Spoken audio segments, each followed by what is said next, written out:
one standout for Liverpool at the weekend, Szoboszlai, Dominic Szoboszlai. And you were telling me that this guy you think can be the business. Well, I've seen bits of him, like other people, not a lot, and I thought it was a brilliant debut. He looked really comfortable, confident, super athletic, good technique. He's apparently at training pre-season. He's been top on all the fitness tests. I think he's taken James Milner's mantle, so I've heard. And he looks a real powerhouse who's settled in. I'm always frightened to ask, could he lace De Bruyne's boots? Oh, God. There's not many players in the world who can lace De Bruyne. Did you see the fear in my face as I asked that question? Go on. No, he's a super talent who could have a big... He could be really influential for Liverpool this season. Yeah. Really influential. Yeah. I can't... Do you know what? Who can lace De Bruyne's boots? We'll ponder that. Do you know what we're better doing? Is trying to find the players who can, because there's not many out there. All right, De Bruyne out for 4 months, of course, but we'll get to that sooner or later. And Jackson of Chelsea, you like to look to this lad. I thought Jackson was really good, considering he might not have played if Nkunku was fit, but he ran Liverpool ragged second half. He was a real threat. So that was a bonus for Poch to see him do so well in his first game. Simon, it begs the question, what are the people at your old club, Crystal Palace, at the top of the club doing at the moment? Because it seems they're almost giving them away. Zaha out the door. Olise, 35 million, heading to Chelsea. And what about Eze? Is he going to be next on the list? Roy Hodgson last week spoke about all this ongoing speculation regarding Olise for one and Eze. I came back here and was happy to accept Steve Parish's invitation to come back, but I did so really hoping that I would be working at least with the team that we had towards the end of last season, and hopefully even pushing on from there, always with the, probably, fear is the wrong word, but with the awareness that maybe Wilf would not sign a new contract. That's been an easier thing to come to terms with, but it will be... of course, a bitter blow now if we have to start the new season with other of our top players being tempted away from us, or other clubs coming in and persuading Crystal Palace to sell them. But I must say that there is no desire on the club's part to sell any of those players, and we cannot, of course, avoid speculation that other clubs will be interested in players of that quality. Well, that was Roy then, Simon, wasn't it? Since then, Chelsea have agreed a £35 million deal for Olise by triggering a clause in his contract at Palace. So it's goodbye to him. It might be goodbye Eze as well. What's actually happening here? Is it now okay to question the club's ambition? I'm not sure that's fair. I mean, ultimately, you've got this stark, glaring situation where you've got a huge rival between the two clubs in Brighton being so successful at this moment in time, both on the pitch and then their recruitment of players, and seeming to get so much of it right. The fact that Palace recruited Olise tells you that they've got a good scouting network and are bringing players through from other football clubs that no one really had on their radar, in terms of no other club was looking to get Olise in front of Crystal Palace or able to do so. The challenge is when you get these players in the door, what contract you put them under, and clearly Palace have put them under a contract with a release clause of 35 million quid. Now, that might have been a condition precedent of the player signing for Palace. He might have said, well, I'll sign for you, but I want a release clause in there, and it's got to be a reasonable release clause. So Palace may have been forced into that situation by signing the player. So it puts them in a situation where this isn't about ambition. If you ask Palace, would they have wanted to sell Olise? Probably the answer is no. Roy Hodgson just addressed it and said that there's no desire inside the football club. I've come back, and he's done everyone a favour by coming back, has he? That would seem the sounding of Roy there, but that may be just me a little bit irritated with his attitude last time he was on the show. Yeah, I think so. You've got to let that go. Bloody unnecessary. But everyone's anyway, allowed a bad that's a different morning. discussion. Right? That's all gone. But the point is that this is not about Palace's ambition. This is about the unfortunate nature of a clause in a contract which has triggered it. Right? Which they let him Some put would in. say that Alexis McAllister let out of Brighton economically. This is a World Cup winner. What did he go to Liverpool for?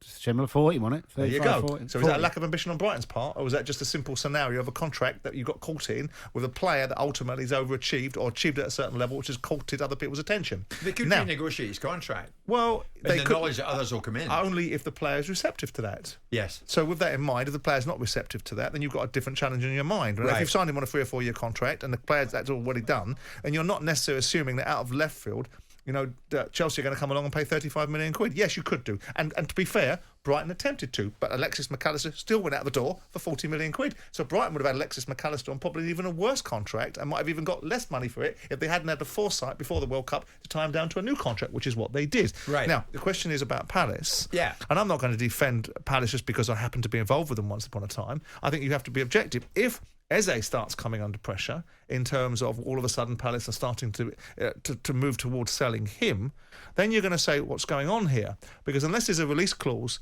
in the contract for Eze, it becomes an open market discussion. And if someone wants to pry Eze out of Crystal Palace, then they're going to have to pay a lot of money for that.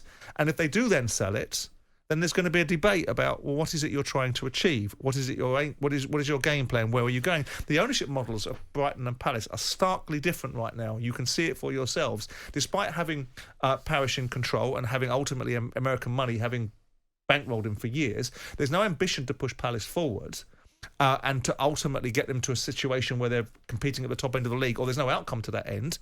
Brighton have done it slightly differently.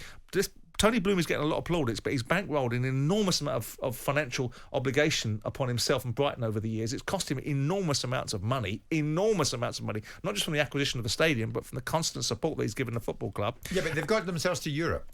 Yes, because you could argue Palace cannot get to the next stage. Well, this is the question you have to ask yourself. Why is that?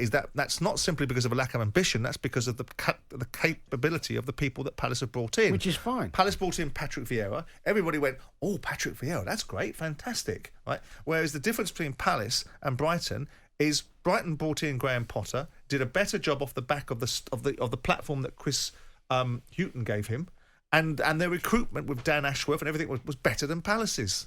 It's not a lack of ambition; it's a lack of talent that they've got. What you got to judge Palace on is how are they trying to be the best they can be within their financial restrictions. So Zaha's gone, and they spent 20 million on a young Brazilian kid, Franco, who looks a super talent. He's going to please the fans. He's a get off your seat type player. He's got wonderful skill and tries things, and he's very Brazilian, and he's got a bit about him. He's going to be an interesting one. So they've brought in somebody who plays in a similar position, like for like in there, not in terms of quality yet, but in terms of filling the void of that. Someone's triggered a clause that they allowed Elise to have. Now, you would hope that the people in recruitment at Palace would think this could happen. Yes. So they'll have some irons in the fire already. But Crystal Palace fans are going to have to wait to judge the club's ambition based on what they do if Elise goes. So if they bring nobody in, and Roy's got to start the season without Zara and Elise, and then they're relying on a young Brazilian lad who's never played in the Prem. Then they've got some questions to ask. Well, the fundamentals between, if you were to compare, say, the progress of Brighton and Brentford as two comparative football clubs that don't spend inordinate amounts of money on transfer fees and seem to be managing a very successful set of players operating at a higher level than Crystal Palace currently are, I would suggest to you that the common phenomenon between those two football clubs is the recruitment of a manager that's worked for them. Thomas Frank has worked for Brentford. End of discussion. Whatever Thomas Frank is or whatever Thomas Frank isn't, he's a very good football manager that's done a very good job for Brentford. Yep. You then go across to Brighton and you say, fantastic job that Graham Potter did. Yep. And this new fella's come in and picked up the mantle and the baton and run with it even faster. Yeah. Whereas Palace have seemed to go around in the circuitous route of trying to find some outcomes and constantly find themselves in an ever decreasing circle. So always playing catch up a little bit. They're playing catch up. I mean, is it fair to say, Simon, if you rounded up some Palace fans last season and said, who's our three best players? Zaha, Elise, Eze. And they're the three we're talking about this morning. Yeah. Two have gone, one might go too. Yeah, they might talk about the centre-back as well. They might talk about a few other players sure. at Palace rather than just the obvious ones. I just find it hard to think, how are Palace going to go to the next level? Like Newcastle have done. Their chairman said, we're already at the next they're level. not. I get that. They're not. They're not. Sometimes you have to be happy with your lot. Yeah, but you don't have to be happy with your lot because the nature of football... You can progress, but you can't get to that level. Well, you can get to the level that Brighton and Brentford are repeatedly at and Palace are struggling to get to. Well, look, they're not repeatedly at, are they? Brighton are a similar... Brentford's similar to Palace. We're talking about... Brentford are achieving more than Palace. First time in Brentford are achieving more than Palace. They've only been in the league Brighton they've got... Brighton have been a good side for 2 or 3 years now. Yeah, but the first time they've been in Europe. Sure. So whether you finish ninth or I'm not 13th. talking about Europe, right? I mean, that is one of those. You mean in moments terms time. of their? I'm talking about Palace being in the top half of the table rather than looking down. Yeah. They should be looking up a little bit more. Yeah. And the problem is that the economic might isn't there. The appetite from the owners isn't there. They don't have a Tony Bloom in the background that says, in the event there's some bridging needed, I'll step in and bridge the financing on that. They don't seem to have the quality of resource behind the scenes that clearly that Brighton and possibly even Brentford have. They don't have the lateral and literal thinking that both Benham and Bloom have, because they're both cut from the same cloth. Benham and Bloom are both guys that work in the betting industry, both deal with actuarism and both deal with the algorithm of understanding how players could be bought and why they should be bought. So they clearly haven't got the same recruitment. And then you look at their recruitment policy in the dugout, and it does look a bit haphazard. I think that's more key. I think that's because the ultimate. actually the recruitment all of Palace, these signings at Brentford and Brighton would have gone for nothing if the manager wasn't deploying them properly and coaching them, getting them better. Exactly. Yes. But when you actually look at Palace's recruitment, they've made a lot of good signings now. Absolutely. Eze was a great signing. Not just Eze. When you look at Anderson, Gahey, I mean, you're talking, 20 million each? They paid good money for those players. Well, it's not a lot these days. 25 million for You could double your money on both of those tomorrow, easily. Yeah, maybe. Easily. Maybe. And Palace... Mitchell, he'd come through at left-back from the academy. Yeah. There's ways and means, but I think Simon makes a great point, and it is the main point at most football clubs. You have got recruitment, which is key, but if the manager gets his foot in the door, stabilises things, and then improves those players you've got... Everyone looks wonderful. Life is a heck of a lot better. Jim White and Simon Jordan. Monday to Friday mornings from 10 on AM, on DAB, via the talkSPORT app and on your smart speaker. talkSPORT.